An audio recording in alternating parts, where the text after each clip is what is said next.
Sin más, le vamos a dar paso a doña María del Mar Garcés González.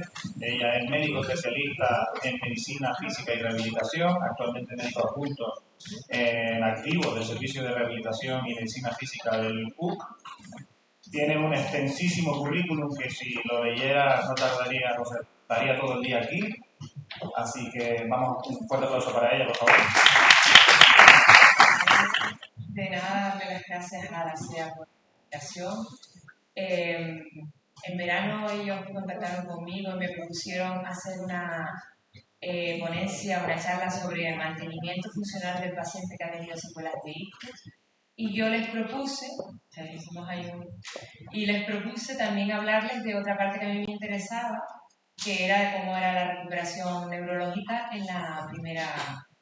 en la fase aguda y subaguda de ictus.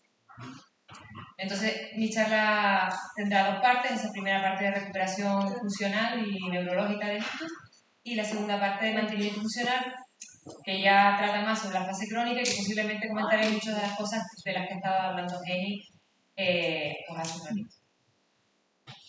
Vale, para empezar, recordarnos todos que el sistema nervioso es una gigante red de células llamadas neuronas, están interconectadas y que es cambiante y es modificable a lo largo de la vida en base a las experiencias y el aprendizaje.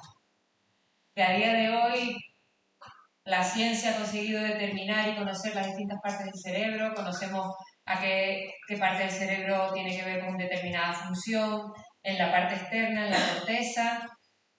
Conocemos, por ejemplo, en la corteza motora, qué parte asignamos a las distintas partes a las distintas regiones corporales. Conocemos partes internas del cerebro, qué función les corresponde, el tálamo, el hipotálamo, el cuerpo striado, el bulbo, el cerebelo, y sabemos determinar muchas funciones y las reconocemos, ¿no? De hecho, lo conocemos porque hemos hecho estudios donde los daños cerebrales hacían perder una determinada función. Pero también hay otras muchas funciones que no sabemos bien a día de hoy cómo pasan y por qué interconexiones neuronales de distintas áreas suceden. Estas son las imágenes de un ictus. Bien puede ser isquémico o hemorrágico, como hemos dicho. El hemorrágico se debe a que una región cerebral se ve inundada por la sangre tras la ruptura de un vaso y mueren las neuronas de esa zona.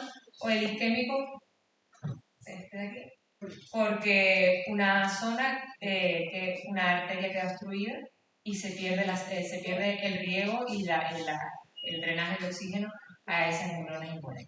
Aquí vemos como en secuencias de resonancia magnética el daño cerebral aparece en un color distinto al tejido sano, y también vemos, por ejemplo, en esta secuencia angiográfica como el vaso arterial, en el caso del ictus isquémico, se queda obstruido y no se ve cómo continúa hacia dentro del cerebro, ¿no?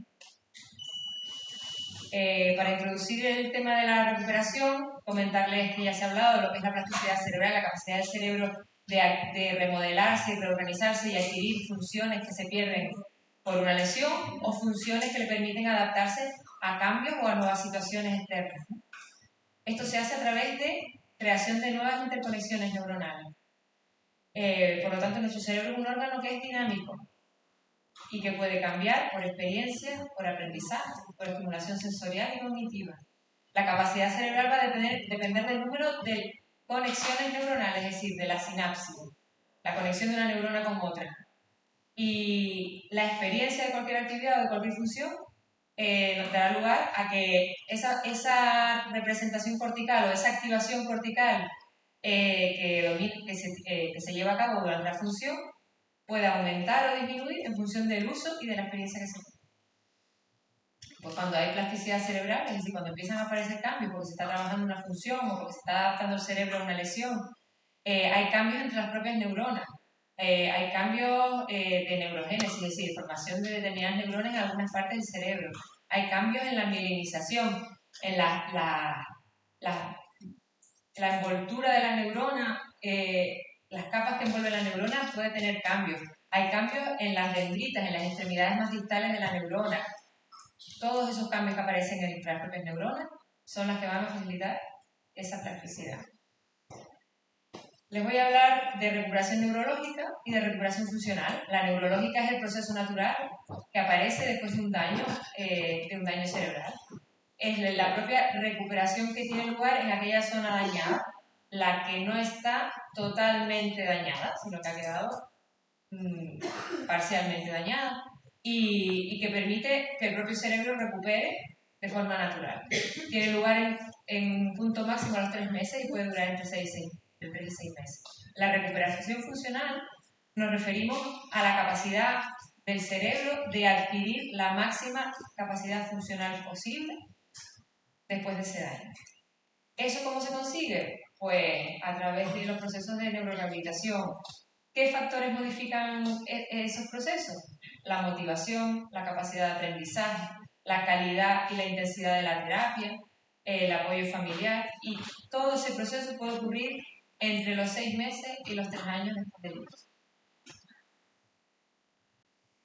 Por ejemplo, para que nos hagamos una idea de qué cosas ocurren durante la neuroplasticidad a nivel del aprendizaje motor. Se puede producir una reorganización cerebral. Entrenando nuevas actividades, hacemos que el cerebro se reorganice y funcione. Áreas cerebrales se encarguen de áreas cerebrales que no se dedicaban a una función, se encarguen de esa función. La experiencia, es decir, un músico que se dedica a tocar un instrumento de una forma muy intensiva a lo largo de su vida y repetitiva a lo largo de su vida, va a tener un área cortical que se dedica al control de la mano muchísimo mayor y más expandida que la de cualquier otra persona. ¿Vale? La práctica repetitiva. Sabemos a día de hoy que la corteza humana presenta cambios en la función motora de una extremidad o en las funciones que se activan cuando hacemos una actividad, cuando esto se hace de forma repetitiva. Es decir, que la repetición genera expansiones del área cortical. El aprendizaje, la experiencia, todas esas y la repetición generan expansión y aumento de la dominancia de la corteza en esa función. Este que vemos aquí, que comentaba antes Jenny, es una terapia en concreto fisioterapéutica de neurorehabilitación, es una terapia donde restringimos el lado sano para forzar a trabajar al lado enfermo. Es una terapia que ha demostrado en resonancia magnética funcional que se consigue aumentar el área cortical de la función de esa extremidad. Voy a hablarles de algunos datos de evidencia científica que tenemos con respecto a la neurorehabilitación. La evidencia científica es la información científica mundial de todo lo que se publica en estudios científicos y que las bibliotecas internacionales que se dedican a esto lo que hacen es agruparlo, analizarlo y ver qué conclusiones sacan de los estudios con que están mejor elaborados y que tienen mayor número de pacientes, ¿no? Y de ahí sacamos la evidencia científica, es decir, la información científica que tenga mayor calidad. Entonces, en el año 2021, la Sociedad Española de Neurorehabilitación, basada en evidencia científica, nos da una guía de cuáles son los principios básicos de la neurorehabilitación del paciente con daño cerebral adquirido. Y esta guía nos dice que el tratamiento del ictus debe iniciarse precozmente, siempre que el paciente esté estable, que los programas de rehabilitación deben estructurarse de una forma que ofrezcan desde el inicio hasta el final tanto tratamiento como el paciente pueda recibir en frecuencia, en duración y en intensidad. Y esto nos dice que se recomiendan al menos entre 45 y 60 minutos de cada modalidad terapéutica al día. Como mínimo, 3 horas al día. Las modalidades terapéuticas serían logopedia, fisioterapia, terapia ocupacional, neuropsicología. Es decir, el paciente debería estar tratado al menos unas 3 horas diarias, una hora por cada modalidad. Si necesita más rehabilitación en etapas posteriores, se debería adaptar la intensidad a las necesidades del paciente. Que el paciente debe ser evaluado y tratado por equipos que son transdisciplinares y multidisciplinares. Es decir, que deban estar formados por un neurólogo, un médico rehabilitador, una enfermera o el enfermero, un logopeda, fisioterapeuta, terapeuta ocupacional, neuropsicólogo y un trabajador social. Y que a este equipo incluso se pueden añadir otros especialistas que aportan beneficios a grupos de trabajo en neurorehabilitación, como son los técnicos ortopedas, como son los educadores sanitarios, los educadores de salud, como son los técnicos de ocio para hacer ocio adaptado.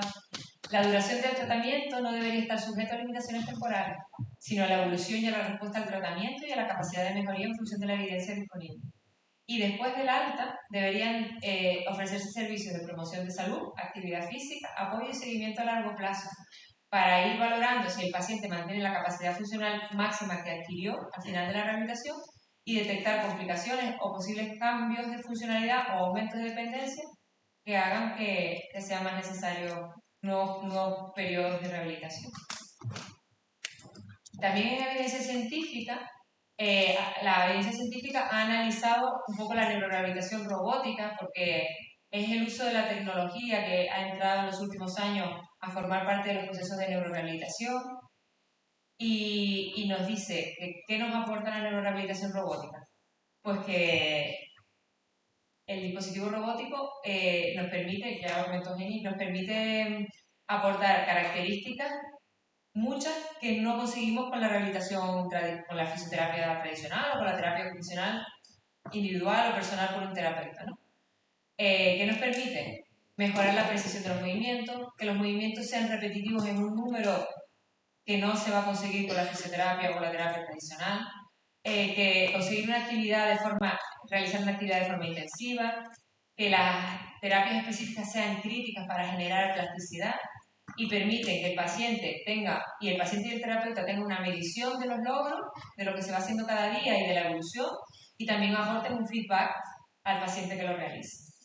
Entonces, ¿qué nos permite lograr la rehabilitación? Pues entrenamiento repetitivo y consistente, entrenamientos específicos de la tarea, monitorización, es decir, cuáles son los logros adquiridos y feedback, ¿no? La información que recibe el paciente cuando ve en ese robot qué es lo que va consiguiendo cada día. Y después, parte de esos dispositivos robóticos, como son la realidad virtual o la gamificación se refiere a todos aquellos dispositivos robóticos que hacen actividades a través de juegos, pues hace que sean mucho más atrayentes para el paciente, más motivantes y eso genera una adherencia que repercute en los resultados. Aquí tenemos un montón de dispositivos robóticos que a día de hoy en algunos centros se usan en neurorehabilitación que nos permiten conseguir muchas de los factores que se requieren para que se genere neuroplasticidad durante los procesos rehabilitadores, ¿no? Tenemos sistemas de marcha con suspensión parcial, aquí hay una combinación de sistemas robóticos para miembro superior y realidad virtual, sistemas de equilibrio con suspensión de arnés, sistemas robóticos de miembro superior, pantallas interactivas que permiten trabajar miembro superior y a la vez funciones cognitivas o sistemas robóticos de equilibrio. También hablarles de un concepto reciente o más o menos reciente en evidencia científica analizado los ambientes enriquecidos, que son aquellos ambientes que generan estimulación plurisensorial, motora y cognitiva. Son entornos que promueven la socialización, la estimulación cognitiva, el ejercicio y la estimulación sensorial. Bueno, pues en estudios de animales parece que cuando a una rata se le somete a un ambiente enriquecido con muchos estímulos sensoriales, estímulos motores, conseguimos que su cerebro pese más, aumente el número de neuronas, haya más interconexiones entre las neuronas y haya mayor tamaño de neuronas. En ensayos clínicos que hemos visto cuando ponemos a los pacientes en fases agudas en un entorno donde tengan estimulación social, cognitiva, pero también sensorial, pues que haya menos depresión y ansiedad, que a nivel motora hay algunas ventajas sensitivo-motoras, a nivel de motricidad fina, en unidades de ictus donde se están utilizando ya esos ambientes, es decir, salas donde conseguimos colocar iPad, libros, juegos de mesa, periódicos, música y se dan algunas charlas de educación o se tratan algunos aspectos emocionales y se potencia la interacción social durante el ingreso, pues conseguimos que los pacientes tengan menos episodios negativos graves, mejor estado de ánimo y en general mejor funcionamiento. Por lo tanto, a nivel de evidencia científica, ¿cuáles son los principios de neuroplasticidad? O lo usas o lo pierdes. Es decir, que hay que usar y seguir usando aquella extremidad que está parada, lesionada o aquella función que está alterada. Hay que usarlo y mejorarlo, es decir, que el entrenamiento nos va a llevar a la mejora de la función. Hay que ser específico, tenemos que intentar diseñar terapias que sean lo más específicas para conseguir determinadas actividades. Hay que repetir. Yo en la consulta siempre le digo a los pacientes que sabemos a día de hoy que el cerebro aprende y mejora a base de repeticiones. Y que eso el paciente lo tiene que saber desde el principio. Si el paciente entiende que desde el principio, si quiero aprender a caminar, tengo que repetir la marcha 1000 veces, y si no 1000, 3000, es la forma en la que el cerebro va a aprender a mejorar esa función. Hay que darle intensidad, es decir, la plasticidad cerebral se consigue con entrenamientos que sean altamente intensivos. Tratamientos de una vez en semana o de 2 veces en semana no son intensivos. La duración de la terapia debe ser lo suficiente como para generar esa plasticidad. La motivación es un aspecto importante. Haciendo esta charla, me hizo gracia porque me recordó a una charla que yo recibí en el colegio de mi hija, que decía que los niños aprenden cuando hay emoción en lo que estudian. Y eso les ayuda al aprendizaje. Pues esto es igual. Cuando la terapia genera emoción, y una emoción positiva, va a generar memoria de consolidación. ¿Vale? Transferir quiere decir que lo que aprendamos o la función que aprendamos debemos transferirla a actividades de la vida diaria y entrenarlas en otras actividades que hagamos durante el día. Y hay que tener cuidado con el aprendizaje mal adaptativo, que en fases iniciales se pueden aprender actividades o formas o compensaciones que no nos sirvan a posteriori. La evidencia científica también nos dice que hay determinadas técnicas que ya han demostrado que mejoran y que producen esos cambios de plasticidad. El entrenamiento de tareas repetitivas, que hablaba Jenny, los entrenamientos mejoran la función de la extremidad superior, los entrenamientos cardiorrespiratorios y orientados a tareas, cuando se usan en la marcha, mejoran la velocidad de marcha, la tolerancia y la independencia. Los movimientos simétricos bilaterales en el miembro superior parece que se benefician por facilitación del lado contrario. La estimulación sensorial parece incrementar el área cortical de la zona que estimulamos. Las terapias de restricción en el lado sano, que está demostradísimo, que producen cambios en la corteza motora. Y el entrenamiento intensivo, focalizado y precoz, que mejoran la recuperación del paciente y podrían provocar un efecto lado de la corteza. Bueno, hasta aquí mi primera parte, y ahora les voy a hablar de lo que era el mantenimiento funcional en el paciente con ictus.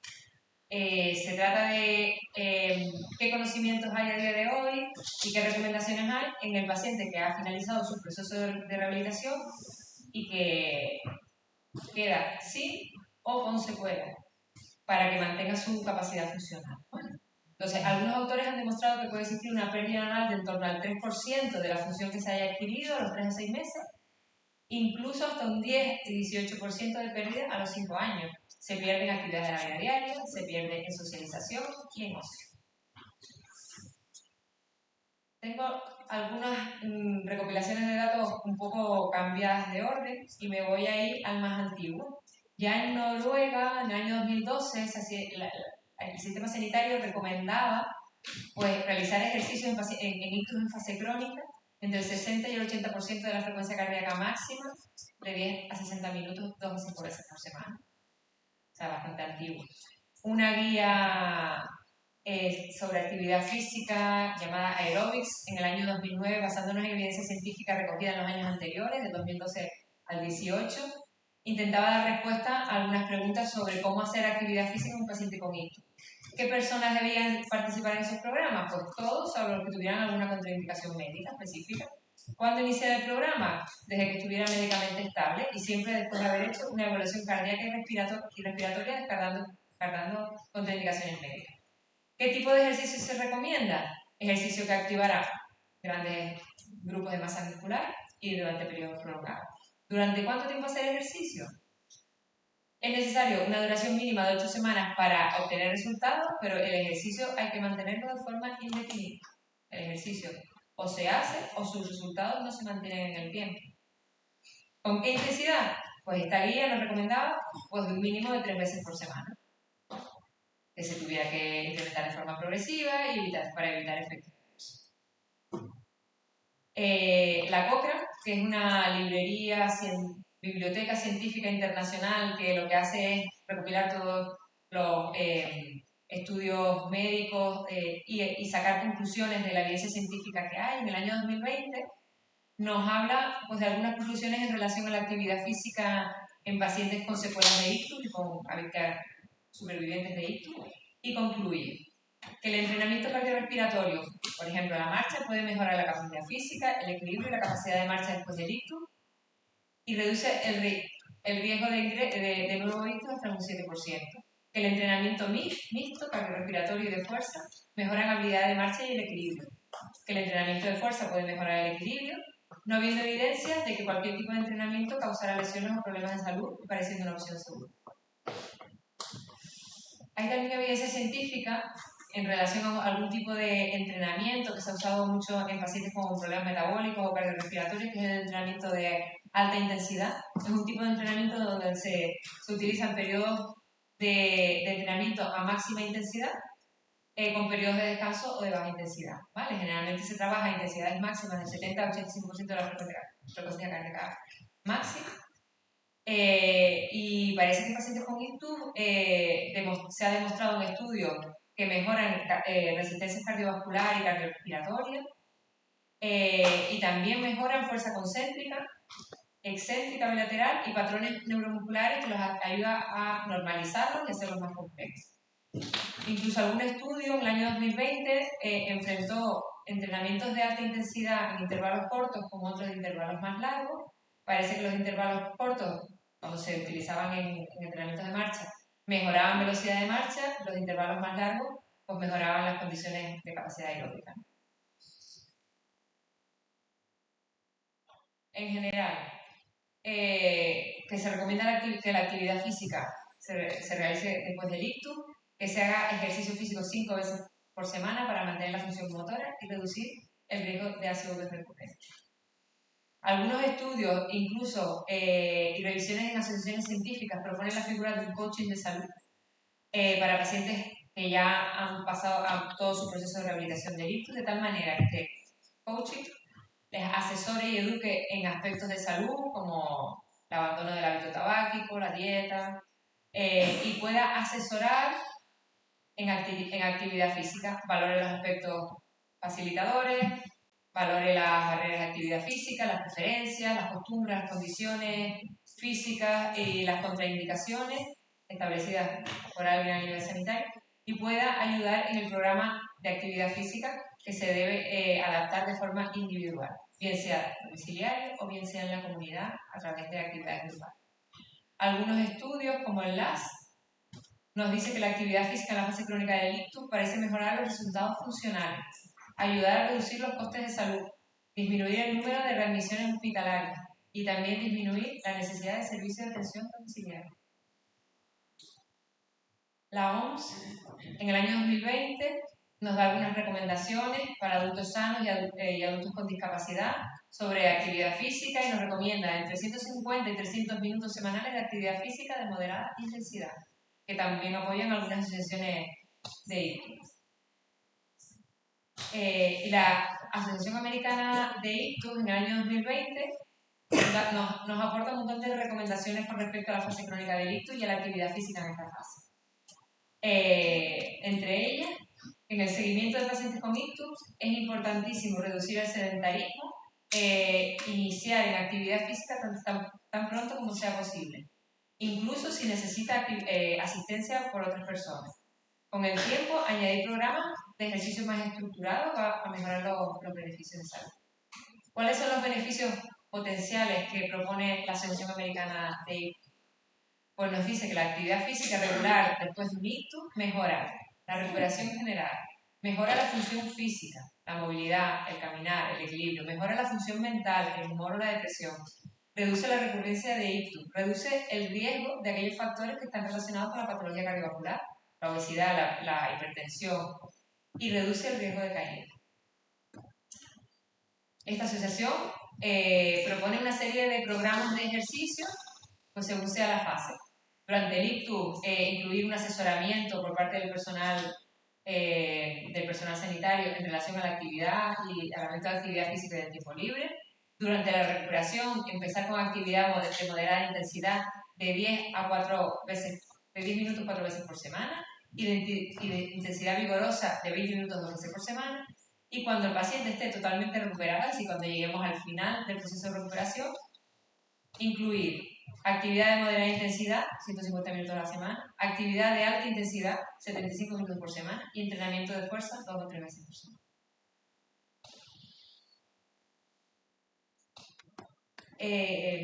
La ASA también nos da algunas recomendaciones sobre el tipo de actividad física que se puede hacer.